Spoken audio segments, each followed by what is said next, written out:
ہم لوگ مدرسوں میں جو پڑھتے ہیں اس کا ایک بنیادی مقصد یہ ہوتا ہے کہ جس مقصد کے تحت ہمیں ہمارے گارجین کو، ہمارے رشتہ داروں کو اور کائنات کے تمام انسانوں کو دنیا میں بھیجا گیا ہے، ہم اس مقصد کو پہچاننے والے ہو جائیں، اللہ کی معرفت ہمیں حاصل ہو جائے، اللہ کی رضا اور خوشنودی کیسے حاصل ہو وہ علم ہمیں حاصل ہو جائے، اور وہ علم قرآن اور حدیث کے سیکھنے سے آئے گا، وہ علم قرآن اور حدیث کو سمجھنے سے آئے گا، وہ علم اللہ کے احکامات کو پڑھ کر سمجھ کر اس پر عمل پیرا ہونے سے آئے گا۔ تو علم کا اور مدرسے میں پڑھنے کا، مدرسے میں رہ کر تعلیم حاصل کرنے کا جو اصل مقصد ہے وہ اللہ کو راضی کرنا ہے۔ تو مدرسے کے باہر میں جو تعلیم حاصل کی جاتی ہے اور جو پڑھنا پڑھانا ہوتا ہے، کائنات کے جتنے علوم ہیں، جتنے علوم ہیں، اگر ان علوم کے ذریعے بھی اللہ تک رسائی ہو رہی ہے، اللہ کی معرفت حاصل ہو رہی ہے، تو وہ بھی علم نافع ہے، اور اس علم کو بھی ہم لوگ کہیں گے کہ وہ علم اللہ تک پہنچانے کا ذریعہ ہے۔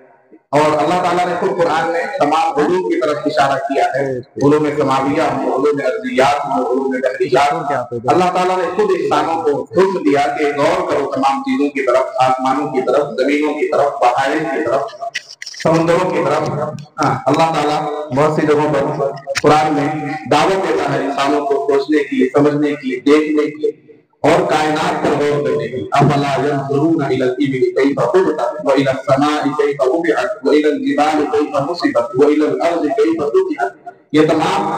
احکامات اور اللہ تبارک و تعالیٰ کی طرف سے یہ ارشادات اس بات کے لیے کافی ہے کہ وہ علوم، جن علوم کے ذریعے بھی اللہ تک رسائی ہو، حاصل ہو، جن علوم کے ذریعے بھی اللہ کی معرفت حاصل ہو، ان علوم کی اہمیت ہے اور ان علوم کو سیکھنا چاہیے۔ جو شریعت کا علم ہے، جو قرآن کا علم ہے، جو حدیث کا علم ہے، یہ بنیادی علم ہے کہ اس کے ذریعے ڈائریکٹ براہ راست اللہ کی معرفت حاصل ہوتی ہے۔ ہمارے ایک دوست ہیں جو شاعر ہیں، جناب سرفراز بزمی صاحب، ان کے 4 مصرے ہیں کہ اللہ سے کرے دور تو تعلیم بھی فتنہ، اللہ سے کرے دور تو تعلیم بھی فتنہ، املاک بھی، اولاد بھی، جاگیر بھی فتنہ، اور ناحق کے لیے اٹھے تو شمشیر بھی فتنہ، اور شمشیر بھی کیا نعرہ تکبیر بھی فتنہ۔